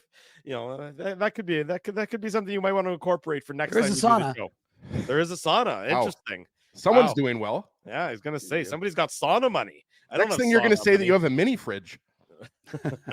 It's full size. That's how well he's doing. He brings it with him. You know, he sends it ahead, ships out a fridge. Yeah, so this is that our he- last show. Do you really want to be wasting it doing this much nonsense? Let's go. I do, in fact. Yes, I very much do want to. Come on, everybody wants to talk about that I second also pairing. vote for nonsense, by the way, Dave. the second pairing D-man and the second line center. I do the have to say sauna- though, I think Dave being in the center of the spotlight of the nonsense is actually better. Ezzy, what do you think? Yes, I agree with Okay. that 100%. I There mean, you go. I'm so fascinated by that room. Like, is that the room that you guys slept in, or is that a different room? Because if you did sleep in that room, I mean, you guys cleaned up that room really nicely. There you go. Dave's not touching that. No, I was gonna know, but the one thing I was gonna say. Well, no, I was sorry. It was non-nonsense, so I can't. I guess I shouldn't introduce that on this stupid show. Hey, this stupid show has been going on for a long time, and it's gonna stay stupid. I will say though, I was thinking our show might be stupid, but hold on. No, but it's funny because I was gonna say that this has been a big year, boys. I mean, I know it's the final season finale, and we'll still do some stuff, and make sure you stay tuned to the YouTube channel for if we do pop-up shows or if we do any sort of summer series talk, of course, with prospects. Tyrell Bauer coming up. We talked with him last year, but this is the 15th anniversary season. It's kind of, it's crazy because I was looking back. I wanted to look back at the record for the Jets before they acquired Sean Monahan, with respect to my question for Jeff. And I realized that we had our 50th anniversary show back in February. So it's been kind of crazy to think it's been a lot of fun this season. It has a little been early a lot to of start fun, thinking of be reflective, I guess. There you go. Dave, we're still going to talk about your romantic getaway. Oh, I'm aware. Nice try trying to divert to take the attention away from yourself. I tried to talk about our show. I thought for sure that would bamboozle you two baboons. No. Look, you do the show from a place that's got drawn back curtains and two matching bedside lamps. We're spending a lot of time on that. Yeah, it's there's true. Throw pillows. There's everything. We're spending. But for the record, this is that no a different. downfill duvet? Is that what I'm seeing on the bed there? Yeah, I don't know, but what I will say is this is no different. That looks like Egyptian cotton to me, Drew. I think it's a 400 thread count. I'm pretty sure. That looks like a significant thread count right there. That's not just any Airbnb he's at, folks. That's like the luxurious one. Dear Lord. What Let me ask you guys this. I should definitely have taken this show off. You probably should have. In hindsight, yeah, you regret doing the show, but that's okay. Let me ask you guys this, and this sort of goes back to something that Jeff said in one of his responses. The idea that we don't really know what Scott Arniel head coach is going to look like, and what impact that's going to have on the Winnipeg Jets. The bamboo sheets, by the way, as Doug had up on the screen there, I think my wife and I use bamboo sheets, and those are pretty good sheets, let me tell you. So if you're looking for a different what a surprise. Fancy tuxedo comes from nowhere. I don't live in Tuxedo. I live in Crescentwood. You grew up in Tuxedo. That's neither here nor Drew, when you do the show, the silver spoon is literally in your mouth. You didn't grow up on the mean streets of River Heights like we did. Yeah. Well, don't we us either, Azzy. Back to my question. I'm from the North End. Let's not forget. No, I know. How much of a factor in the Jets' success or lack thereof moving forward next year? How much of an impact do you expect Scott Arniel to have? And the fact that, yes, Rick Bowness has put in a structure, and that structure is probably going to still be a significant piece. But Scott Arniel, in all of his comments, seems like he's a little bit more open-minded than Rick Bowness was. And that certainly was a knock on Rick Bowness towards the end of his time here in Winnipeg. So how significant do you think the Scott Arniel factor is going to be vis-a-vis the Jets' success, at least early on in the year, as the players and the coach are getting more acclimatized to one another? Well, you mentioned acclimatized, right? But I think it's a different situation because of the fact that Arniel was the associate coach the last 2 years, right? So I don't think there's as big of a transition. And I always think that it's so hard to quantify, how a team is going to do under a new coach or predict under a new coach, because oftentimes, like, look at the Edmonton Oilers. It worked out pretty well for them after they let Jay Woodcroft go, right? And Chris Knobloch came in, and they were one win away from the Stanley Cup final. Were they a playoff team, Ezzy? I can't remember. Were they? Did they end up being a playoff team? No, I absolutely deserve that. For those who don't remember, when Jay Woodcroft was fired, I famously said the Oilers would not make the playoffs. And not only was I wrong, I was really wrong. Like, I'm talking like I was, I'm definitely prepared to wear that because Drew was right and I was wrong. But look, like, you know what I'm saying though, Drew? Like, or look at Paul Maurice in Florida.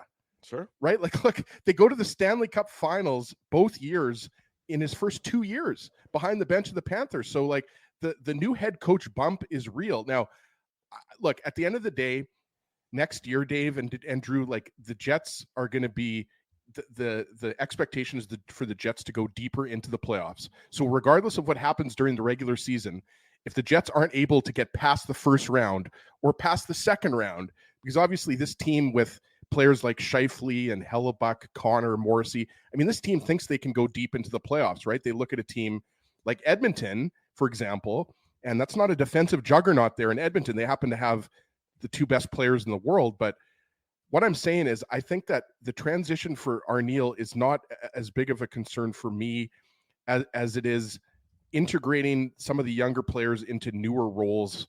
And I think Arniel, this is not his first rodeo. He's been around the AHL and the NHL a very long time. He knows how to handle players like Brad Lambert or Ville Heinola, who are trying to establish themselves in their first full NHL seasons, right? So, look, I guess what I'm trying to say is I think the Jets are going to be fine next year. I don't think the Jets are going to come out of the gate and struggle big time. I do think they're going to take, as the way the roster is constructed now, I do think that the Jets have taken a step back, but it's a small step back. I think this is still a playoff team. I'd probably rank them third or fourth in the Central, behind Dallas and Colorado, similar to last year. And I expect them to be right around that kind of 100 to 105 point team. I don't know necessarily that they get to 110 points again next year, or maybe they're in the high 90s, Dave, whatever. Mm-hmm. But look, I just think Arniel did such a good job as an associate coach. And when he was tasked to be in the head coach, when Rick Bowness had to be with his wife, or, he had some health issues, I mean, it was really a seamless transition. That's what I think Scott Arniel is. It's a seamless transition. And I'm not going to say that, the Jets won't have their struggles next year, because most teams do have their struggles, right? Like, there's not many teams that, like, not everybody can do 126 points like the Boston Bruins did a couple of years ago, right? Like, most teams are kind of in that kind of, 85 to 100 points. Like, that's where you're going to find most NHL teams, right? So yeah, by and large, that's by and large. So I look, I think what you said earlier, Drew, is kind of, and this isn't a bad thing. The Jets are going to have to probably scratch and claw a little bit more this year to make the playoffs. I don't think that they're going to be able to be at the top of the Central Division for as long as they were last year. And but I think, look, Scott Arniel's, I think he's a great coach. I think he'll be fine. And but I do worry a little bit about some of the growing pains for some of the younger players. But I do think that the Jets are still going to be a playoff team, I guess, just to kind of put it bluntly. I mean, from my perspective, Dave, I don't see any reason why the Jets shouldn't be certainly in the fight to be a playoff team, probably maybe a wild card team, or, battling, if Dallas and Colorado are the two best teams in the Central, and the Jets and Nashville are probably, doing battle there for the other position. I expect Utah is going to be a lot better. St. Louis doesn't impress me. Minnesota doesn't really impress me. Chicago is going to be better, but they're not going to be. They shouldn't be a playoff team. The Central is better. Or sorry, let me put it to you this way. There's the teams that are at the bottom of the Central last year, Chicago and Arizona, they're better. But I don't know that St. Louis or Minnesota are any better than they were last year by any stretch of the imagination. Because they're Nashville's better. So, I mean, but I still think the Jets are ahead of Arizona and Chicago, and probably right there with Nashville. And Arizona or Utah? Sorry, Utah. Pardon me. I was going. You know what I mean. No, I'm just bugging you. I know. I'm inclined to agree, Drew. And the point I made, and I thought it was curious because I wanted to see how the Jets had done without this 2C that everybody is so concerned about. Which, remember, was the same concern we spoke about almost all of last summer when we were doing this show. Is that who is going to play 2C for the Jets? And they showed that by committee they were able to get it done. And Vlad Namestnikov. Now, I agree in the sense that in the playoffs, you want to have a more significant depth, but I think that's why you have a trade deadline. That's why you can acquire that piece. So from my perspective, people, I saw this comment in the chat and it was accurate. You have to make the playoffs first. So you want to ensure that things are working. So could we see a return of Vlad Namestnikov, Nikolai Ehlers, and Cole Perfetti as your second line? And did they do well when they were together? Yeah, they did. Yeah, and the team had success. They won their minutes. That's right. So Drew, when I look at the Jets against the totality of the Central, and again, the most important thing is one team has a significant injury, and it could be the Jets, could be any of those other teams, and that alters their trajectory. So it's why predictions are really not worth much. They certainly don't have much value in July, and they don't even have a lot of value in September or October, because so many factors go into the season. But I'm just telling you that I think the what? Sorry, go ahead. Sorry, go ahead. Finish your thought.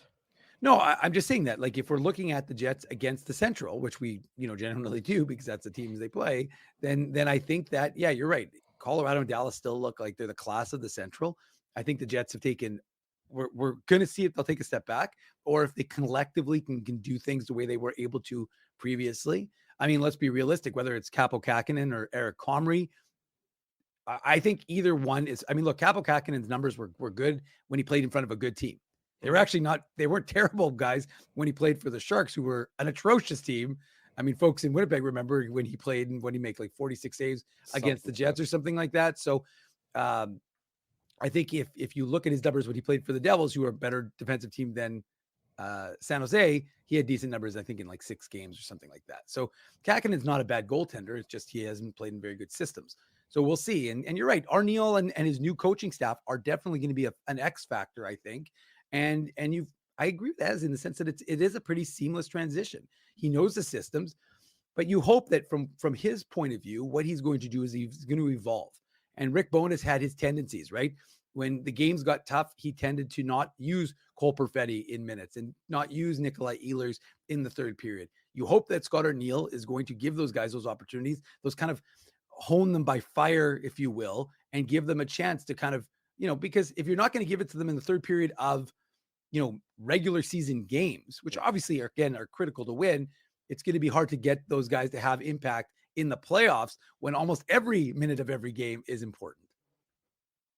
Yeah. I mean, you're right. You have to, that's the difference, is there's going to be more growing pains, but those growing pains will then should ultimately benefit you later on in the year. I mean, I do think that, probably in hindsight, Rick Bowness might say that he mishandled Cole Perfetti, but that's, lots of coaches don't like young players. They don't, because they can't trust young players. But Drew, I don't think it was that Bowness didn't like Perfetti. I mean, look, Perfetti was struggling, guys. It's like, what did he go 20 games without scoring a goal? Yeah, and let's reiterate what we said earlier in the show, talking to Jeff Hamilton. We are all big fans of Cole Perfetti on this show.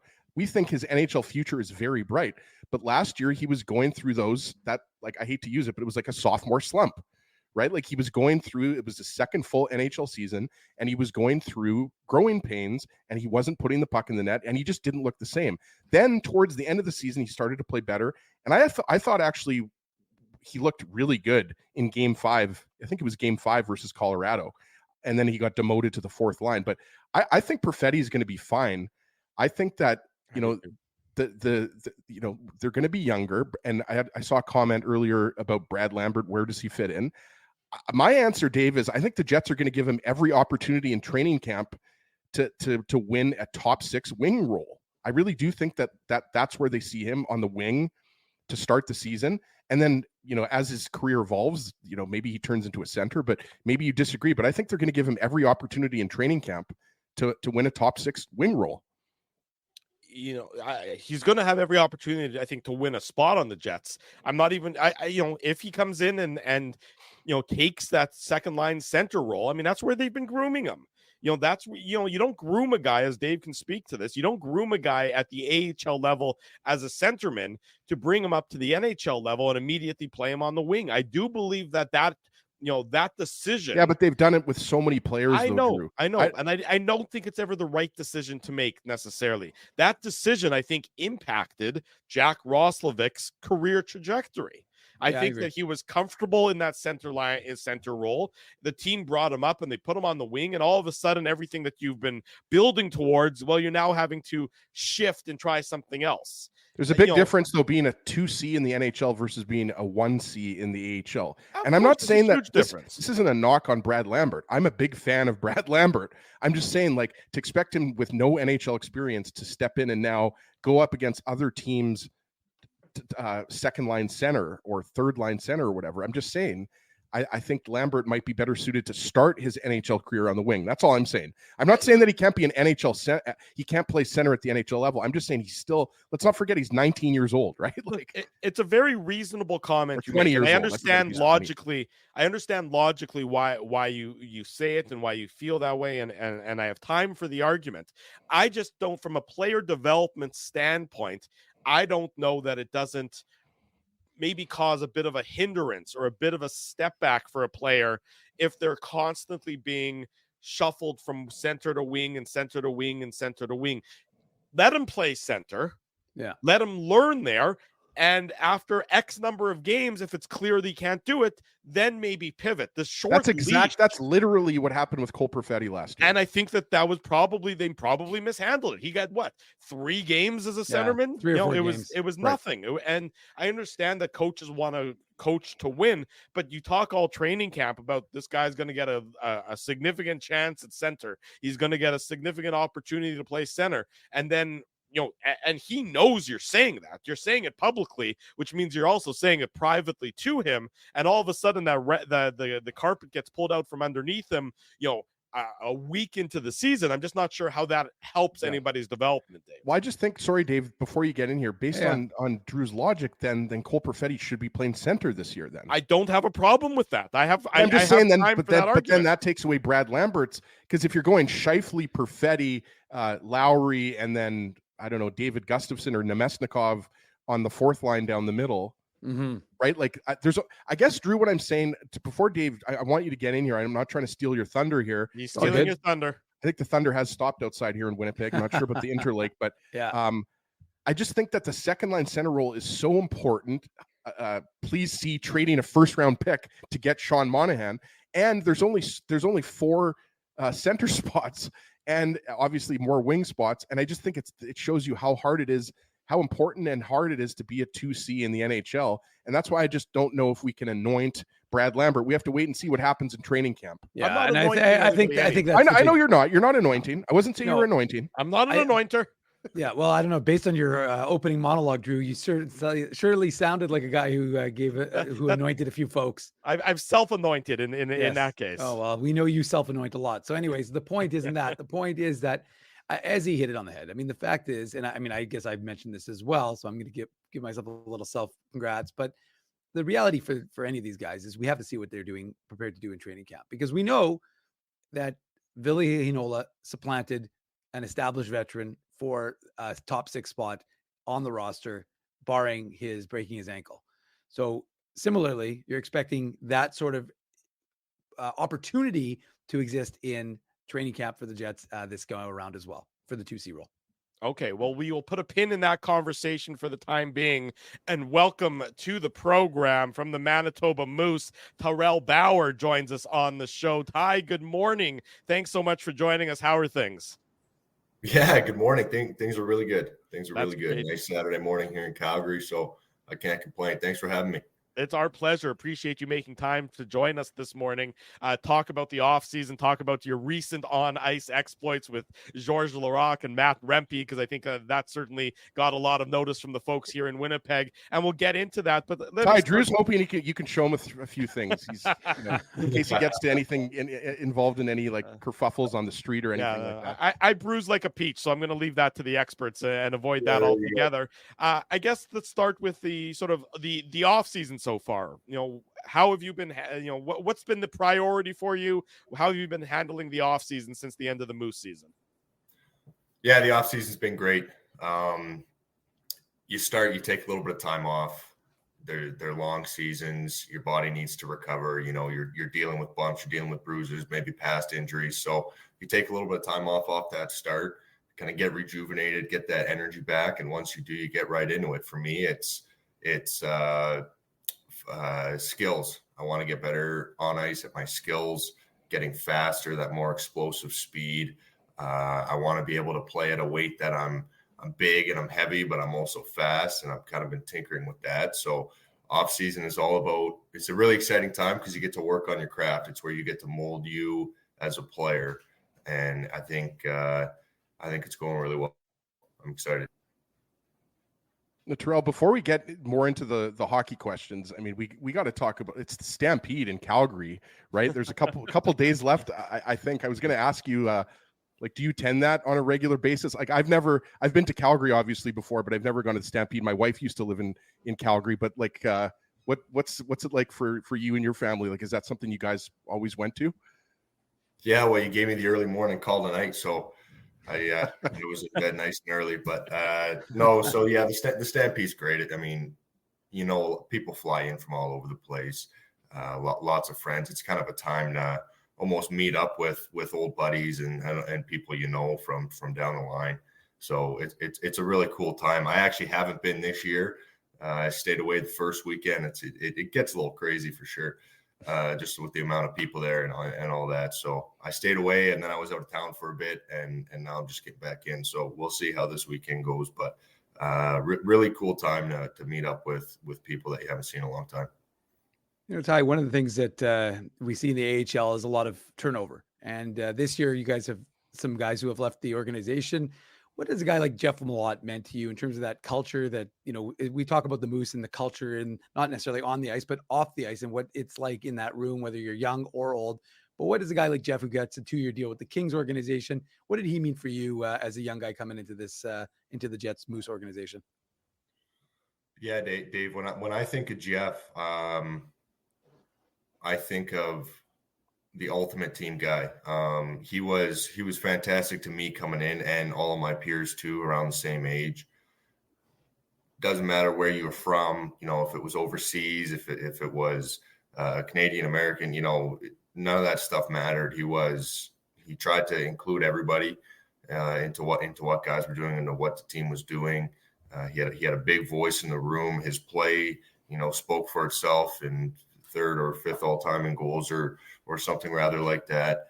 I have a lot of respect for Jeff and I wish him the best moving forward. Ty Bauer, our guest on the Illegal Curve Hockey Show. You know him, of course, as a Manitoba Moose defenseman. Ty, you were on the ice with Georges Laraque last week. You're on the ice with your buddy Matt Rempe, and I want to talk about that. But first, you know, you and Rempe, the ties that bind between the two of you are so close. Both Calgary guys, drafted one spot apart in the same year, both played for the Seattle Thunderbirds. So when you see him, you know, getting that chance with the Rangers last year, getting into those 17 games and making such an impact, are you using that sort of as motivation as you go through your career trajectory? Yeah, so first off, like you said, me and Matt, we played junior together there in Seattle. We're really close. We have a really tight bond. We both worked really hard. We both, you know, we're later round picks, had to earn kind of the things that we got, and we did that together. And that's why we kind of became so close to each other. Seeing him have that success was, you said it amazing. It was motivation. I was so happy for him, just knowing what he had been through and the things that we had been through together and what we had to overcome and battle. And really fight and claw our way to the top there. He earned it, and it made me really happy. I still have the one draft spot on him, but I'll have to earn everything else. You know, Ty, just going back to being on the ice with Georges Laraque and Matt Rempe, because I saw that on social media, and you can ask Dave. I was like, let's ask Finker if we can get Ty on to talk about this, because I was like, this is unique, especially the time of year. And obviously I love fighting in hockey. I know some people still don't, maybe it's not their thing or whatever, but I still think it has a place. So every time you chuck the knuckles for the Moose, I love watching it. But how did that all come about with Georges Laraque? Did you have a previous relationship with him? And can you just kind of tell our viewers and listeners on the podcast what that experience was like? Because obviously that's a pretty unique thing to see you guys working with a former NHL enforcer.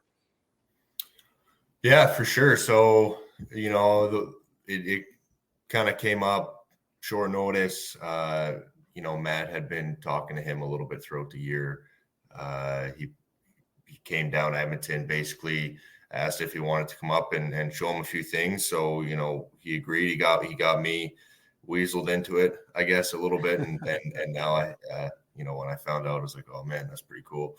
And slid my way in. But yeah, the reality of it is there's fighting in hockey. So it turns into a skill. And just like any skill, you know, it has to be worked on, especially for guys that are going to be using that. I think that, you know, as long as fighting's in hockey, that every player should, you know, at least have a base knowledge on how to defend themselves. It doesn't mean that you're looking for it. It doesn't mean that you have to go out and do it. But the reality of it is that it's a possibility every shift you take. So I think a base knowledge is really important. That's what George has provided us. You know, obviously a living legend in that category. So it was pretty cool to take some advice from him. But yeah, it was a cool experience. It's a skill that's honed just like any other skill. You know, it's probably the one we actually work on the least anyway. You know, we're skating, we're stick handling, we're trying to improve our hockey IQs. All that kind of stuff is priority, but we took a few days there to go learn from one of the best, and it was a really, really fun experience. So, yeah, well, we'll see how it goes. Well, we've seen how it's gone with you already, so we'll see how it continues. But, you know, Ty, from the perspective of talking to the coaching staff, I know you obviously, when you have your end of season media availability with Zinger and Mark Morrison, Eric Dubois, when that's done, how much communication do you guys have with them during the summer? Do they touch base regularly? I know that you're a professional, you're supposed to do this on your own, but do you still kind of check in with them periodically, or is it kind of you're left to your own devices and then you see them again at training camp? Yeah, I mean, it's a mix of both. You hit it on the head there. We are professionals, so it is up to us on what we do. They do give us, you know, a brief outline or template or things that they want to see us work on in the summer. And then we get into contact with our trainers and we kind of relay that message that's on us. And then it's how bad we want to work for it in the summer. So, you know, they might check in periodically. Obviously there's some of the guys there that go to development camp and that's a pretty big check-in. So, it's mostly on your own. I wouldn't say there's a ton of contact, but you might get maybe a phone call from each of them in the summer once or twice. Ty Bauer, our guest on the Illegal Curve Hockey Show. You know Ty, of course, as a Manitoba Moose defenseman. And there's a comment. I don't know if you can see the chat, Ty, but there's a comment that's saying, you know, one of our commenters is saying their son loves, you know, when he sees you playing, because anytime anybody messes with you, they're like, they mess with the wrong guy. There's the comment up on the screen there. You know, how much pride do you take in sort of being that? You know, the word enforcer has developed a bit of a negative connotation to some people, but maybe sort of the chief defender of teammates. How much pride do you take in that role and saying sort of being that guy on the Moose or one of the guys on the Moose that says, look, if there's going to be ramifications for your actions if you go after one of my colleagues and one of my teammates? Yeah, that's a creative way there. I like that, Drew. Chief protector teammates. Yeah, and that's interesting there because obviously I feel like enforcer got a bad rap because a lot, you know, maybe historically a lot of them couldn't necessarily play the game at a high level. Nowadays you have to be able to, and that's priority number one is improving that game. You know, that's how I'm going to make it to the NHL is by improving my passing, my defensive capabilities, and all those things that help a hockey team win. Now the nature of it is that there's that other side, and you're right. I do take a lot of pride in that. I take a lot of pride because I have a lot of respect and love for my teammates out there that are my brothers and lines that, you know, are not quite as acceptable to cross. And there's a lot of respect between the guys that do that stuff too.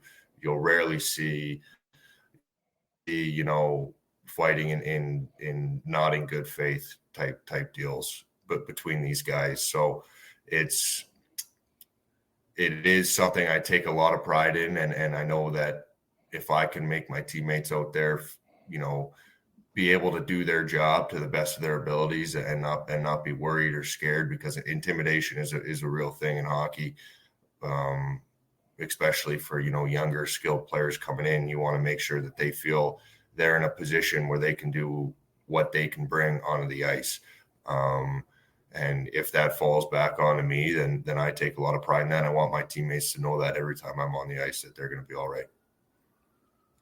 Ty, I wanted to ask you about Thomas Milic. We talked about another one of your former teammates, Matt Rempe, with the Seattle Thunderbirds, but Thomas Milic, like Dave and Drew will back this up. When the Jets drafted him, I remember thinking to myself, like, WHL goaltender of the year, and the Jets drafted him in the 5th round, like thinking like this could turn out really well. I don't know how many people expected Thomas Milic to play that many games in the AHL last year and do that well. I'm sure, you can answer for yourself, obviously, but I'm sure you were not surprised. As I mentioned, he was the WHL goaltender of the year in Seattle. But how neat has that been, for you guys? I think you guys played 2 years or 3 years together in Seattle, but how cool is that? You guys are similar age.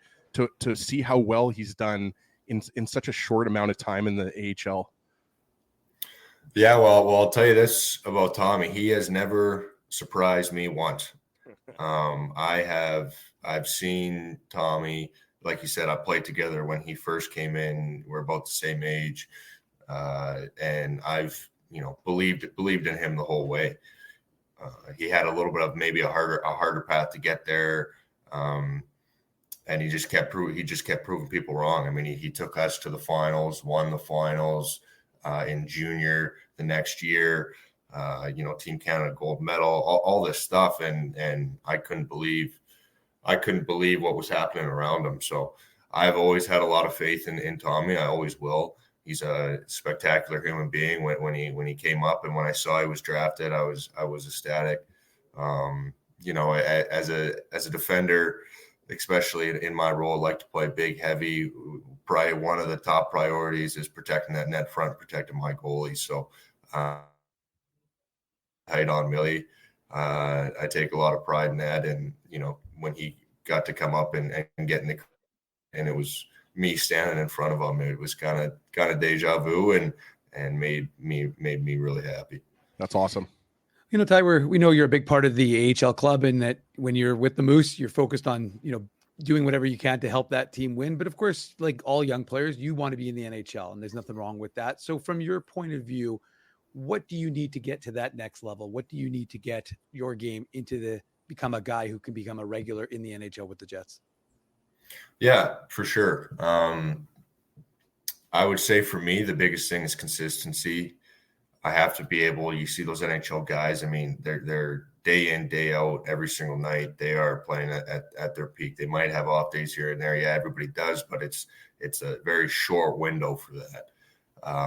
Between that and, it's skills for me. It's passing, shooting, it's breaking pucks out cleanly and effectively, being able to read plays off the rush and a little bit faster or time my hits, maybe a little bit better to stay in position. Just the team win, like you said, if I can prove that I can consistently help a team win with what I do in the lineup, blocking shots, all that kind of stuff, then I'm going to keep doing that and hopefully one day get an opportunity that I can try to make the most of. Terrell Bauer, our guest on the Illegal Curve Hockey Show, Manitoba Moose defenseman. Ty, I believe in one of your earlier answers, you said one of your priorities this offseason is improving your foot speed. And, maybe for our audience, what sort of drills, how do you improve foot speed? I mean, for me, my foot speed is not getting any faster. It's only Drew getting can't slower skate backwards, Ty. at this That's point in time. Exactly. Never mind. My foot speed on land, never mind on skates, isn't improving. But from, a hockey player's perspective, what are the drills? What are the off ice routines you're going through, or on ice routines for that matter, to help you improve that foot speed, to help you take that next step forward on the foot speed, in improving that? Yeah, that's a good question. A lot of it is based around, your relative power output. And, not the science guy, I pay people to do that, but there are, some formulas and things of that nature that you use to figure out how much power you're putting versus your relative strength. So you're really trying to up that power output so that your first 3 strides can be faster. You're a little bit more explosive, a little more fast twitch, and everybody's different too. So some guys have it a little more naturally, some guys don't. But definitely things like that, jumping, moving weights, with speed. There is also a strength phase typically where you push heavy weights to build that strength, and then move them fast after that to try to build that up. So there's that portion that is pretty in detail. And then on the ice, it's just a matter of doing drills that are specific to you and your position that are going to help you move forward. There's less emphasis on flow drills and things like that, and even battle drills. Usually your first battles not until camp time, which gets me a little antsy because I don't get to throw any cross check or things of that nature. But it's a great opportunity to work on skills and really improve that area of the game, and take pride in trying to improve that area of the game, and the way you think about it too, trying to think about how do I get the puck from this spot to this spot, more effectively, that skill. And it's a great opportunity to do that, both mindset and physically. Ty, 2 years now in Manitoba. What's it like off the ice for you here in Winnipeg and getting to become part of this community? Yeah, I love it. I love Manitoba. I love Winnipeg. I grew up in, a small town with a really strong sense of community. So to me, that is really important. And when you can go out and interact with people on a daily basis and kind of build these relationships, it brings me a lot of joy and a lot of pride to be able to put on a Manitoba Moose and hopefully one day a Winnipeg Jets sweater. So it's going really well, and I can't complain at all. Last one then, Ty. I think in your answer when you were talking about the work you were doing with Georges Laraque on the ice, you mentioned, defending yourself when you have to drop the gloves. When people watch a fight, they're more looking for people there. The focus is on the throwing of the punches as opposed to the protecting yourself in that situation. What sort of drills, or what was George teaching you about sort of defending yourself when you do have to drop your gloves, and how much of a factor and how important is that when you are in the midst of a fight on the ice? Yeah, it's hugely important. Obviously, the times you can get hit is the better. There's the thing about fighting, which sounds contradictory but is actually really unique, is that you're never actually wanting to injure a player. You're doing a job for the love of your teammates. So you don't want to see anybody go down. You don't want to see anybody have to miss time or anything in that nature. So when you can defend yourself and have your eyes up and see what's coming at you, and maybe be a little smarter when you go in, it's really just a mindset, and it goes a long way. So yeah, you never want to see another guy go down, and at the same time you know that that's a risk that can always happen. So you gotta be smart enough to defend yourself and calm enough to deal with that. I know you never want a player to be injured, but Ty, I got to say, I would love to see, how many seconds Drew could just stand up with you if you grabbed him. Like I bet he would probably go down within a second. I don't get me wrong, Ty. I wouldn't last very long against you either. Come on. But I mean, I would love to. I would actually pay hundreds of dollars just to. And see we'll sign whatever waiver you escape. need, whatever waiver. It's well, the unique part about it, fellas, is that the age-old saying is it only takes one. So it doesn't matter who it is or who you're against. Even if you're outmatched, you just got to get lucky with one. So. Well, Ty, I'm gonna ask the last question. question. I'm not getting lucky with any. It doesn't matter. I'm just glad we have you in the Jets Moose organization, because you're tough as nails. And like I said, I still think I agree with you. Even though maybe fighting is down a little bit, you still have to be able to protect your teammates. So I think I speak for all fans of the Moose and Jets that we're happy that we got you on our side. Well, Ty, hold on, but I'm going to ask the hard last question, and it's actually from Matt Hyman, who's in the chat. But he says, "Are you ready for an even bigger role in the Moose holiday video next year?" That is a good question. You know what? Yeah, Jed. With the Jeff leaving, it might be. I don't know. We'll have to have some some discussions with management, and maybe I'll have to call my agent and see where we stand in that regard. But no, I'm just kidding. Yeah, those are fun. Those are fun videos. And yeah, I can't wait to see what our media team comes up with next year. I don't know what this means, Ty. I'm not sure it's a compliment towards me, but some of the people who are watching the show are now contributing money to you pounding on me a little bit. And if we ever get that opportunity, well, that's which for the record, we will not get that opportunity. For the record, T. Konopoli is Tyrell Bauer's number one friend, yes, number one fan. Sorry. Yeah. Thank you, T. Kona. I really appreciate all the support. Just want to say that. Yeah, Ticona, you and I are going to have a beef if you're paying people to beat me up. I'm pretty sure there's a crime there. We'll give all the money to a good charity, Drew. It'll be worth it. It'll definitely be worth it. Tyrell Bauer, thanks so much for joining us this morning. Have a great rest of your off season. We look forward to seeing you back here in Winnipeg, and we'll do this again real soon. Yeah, hey guys, I had a lot of fun. Thanks. We'll see you soon. Take care. Thanks so much. There he goes. That's a great interview. That's a way. Now that's an interview. That's a way to wrap up the season finale edition of the Illegal Curve Hockey Show. I meant what I said though. I mean, Dave watches the Moose more than anybody. We say that all the time, but he doesn't lose fights. No, he's tough. He's tough and a good guy, and also good on Ty for joining us a little bit earlier there in Alberta during Stampede weekend. But yeah, a great guy. Like I said, I texted Dave earlier this week to see if we could get Ty on because T. Konopoli's not the only fan of Tyrell Bauer. I'm a big fan as well, and just a good guy. So good on him for kibitzing with us and joking. I just the image of Drew of Tyrell not going to happen. Drew, these are the things I dream about. Tyrell Bauer pounding Drew on the ice. It wouldn't be on the ice. It would just he'd walk up to him and just punch, just one punch.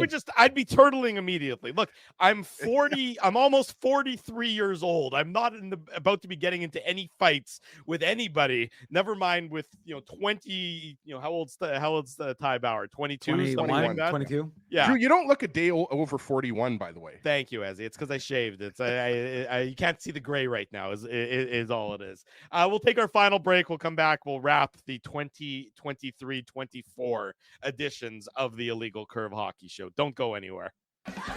Keeping Winnipeg laughing for over 30 years. Rumors, Canada's longest running comedy club, bringing you the biggest laughs from the best comedians on the planet. Jerry Seinfeld, Chris Rock, Jon Stewart, Dennis Miller, Brad Garrett, the greats, and all the up-and-comers too. When was the last time you laughed out loud? Make it a great night out with friends or book your office or birthday party. Even a fundraising event at Rumors. Get all the details and dates on upcoming shows at rumorscomedyclub.com. The game can change just like that. Accidents happen when you aren't protected. So now what? Getting to your injury quickly can make all the difference. Help prevent them from being game changers with Linden Market Dental Center. Bonding, crowns, bridges, and dental implants. State-of-the-art treatments are available to help you get back in the game. To learn more, visit lindenmarketdentalcenter.com. Creating smiles for life. It's all over, folks, and the run has come to an end. You'll be so far away. A Canadian team hasn't won the Cup in over 30 years. And the Cup will stay south of the border. Maybe it's time we try something different. This playoff season, let's cheer with the fans we've always cheered against. Team up for the Cup at Boston Pizza. We did it again! You're on fire, man. There's power in a handshake. After a great game or great deal, it shows professionalism and respect. Two qualities Zappia Group Realty take pride in. You don't build a business where 95% of your clients are referred by others without honesty, integrity, and total dedication to client satisfaction. To sell your home for more in less time, shake hands with Frank and Mauro Zappia of Zappia Group Realty. Get started at ZappiaGroup.com.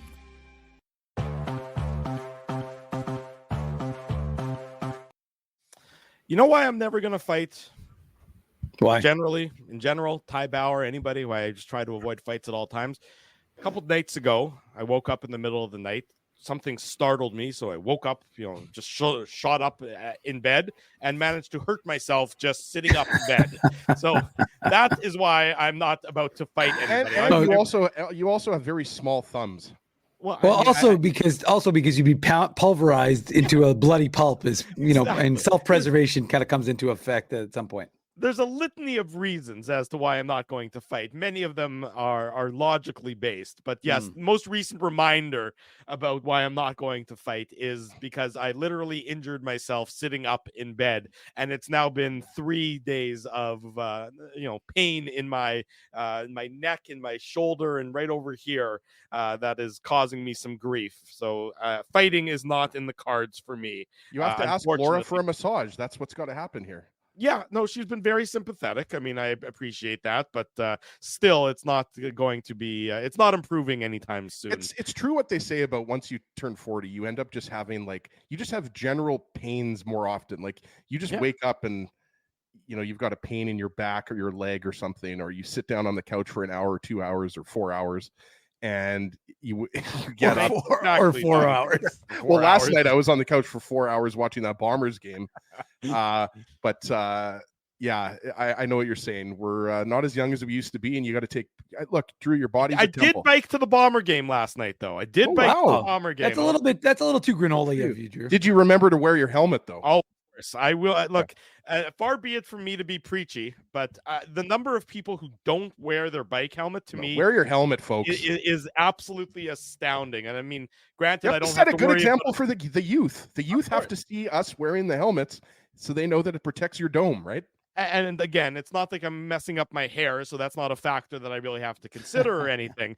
But the fact that there's so many people not wearing their bike helmet to me is just. It's just so troubling. I mean, look, yes, I'm especially on these insane roads in Winnipeg. Well, I'm a pretty good cyclist. I can handle myself on the bike, but watching Drew do a right turn signal. His right turn. It's such a crisp right turn signal. In any event, wear your helmet. I'm better with the lefts. I like a straight. Do they still have bike days in school?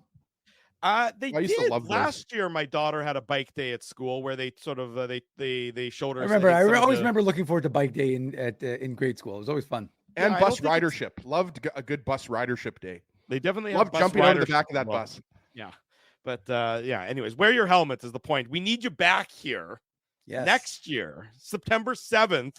We need you back here for the next edition of the Illegal Curve Hockey Show. We need you healthy. We need you, without a traumatic brain injury, if at all possible, because we already have enough traumatic brain injuries among the three of us that we need the audience at full bore and at full speed to compensate for our insanity.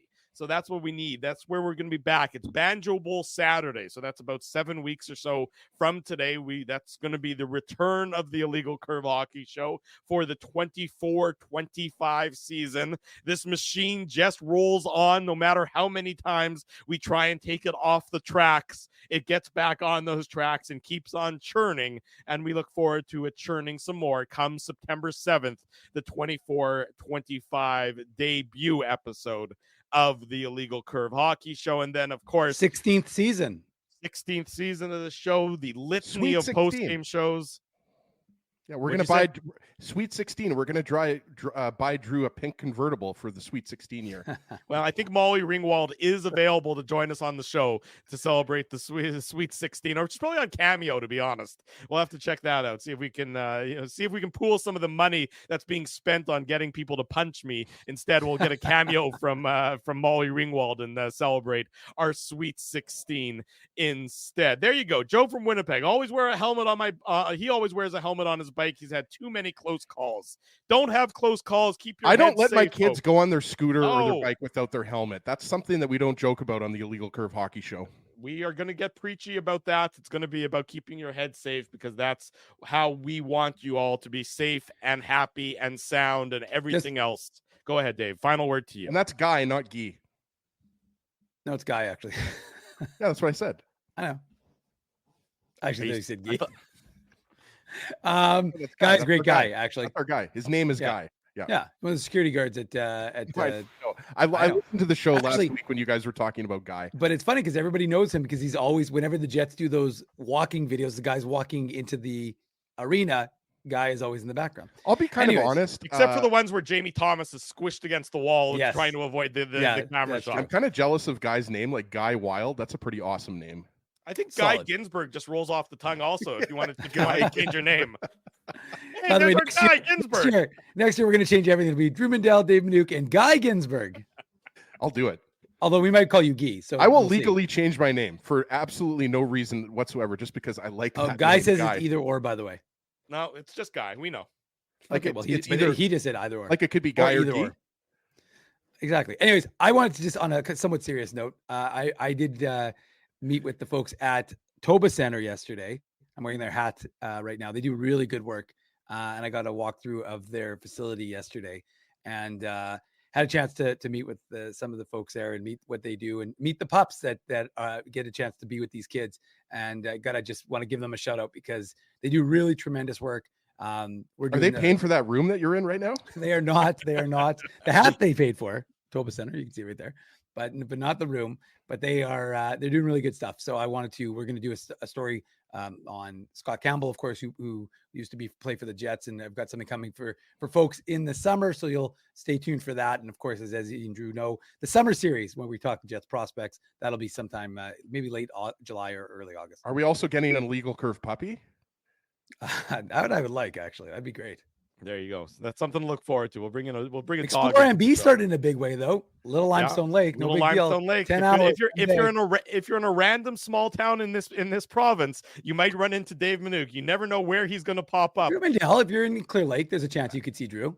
I was there a couple weeks ago. Someone saw you. That's true. That somebody did see me. It was nice. And apparently tarps off applies in Clear Lake. Exactly. Helmets on, tarps off. And on that note, thanks everybody. This has been a wonderful season as well. We'll see you on September 7th.